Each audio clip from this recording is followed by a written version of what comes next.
Wala na sang tsansa pa nga makasulod sa Final Four sang nagapadayon nga NCAA Season 99 Men's Basketball ang defending champion nga Letra Knights. Ini matapos nga ginlutos ang EAC Generals sa ilang hampang subong hapon.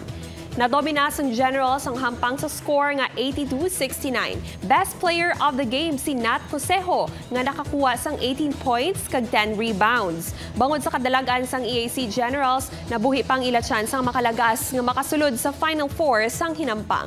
Samtang ang Letra Knights ang nalansang sa isa kadaog kag may 11 na kakapierdihan. Samtang gipamatuda naman sang LPU Pirates nga masarangan nila nga agawon ang number 1 sa kompetisyon sang lutuson nila ang Mapua Cardinals sa score nga 86-82. Sa pagtapos pa lang sang first half, nakaabansa na sang 8 ang LPU Pirates. Wala na nakalagas ang Mapua Cardinals sa pag-arangkada sang Pirates kag nakuha ang kadalagan. Ang hinampang sa NCAA Men's Basketball ang malantaw kada Martes, Miyerkules, Biyernes, Sabado kag Domingo sa GTV kag sa live streaming sang NCAA Philippines Facebook page.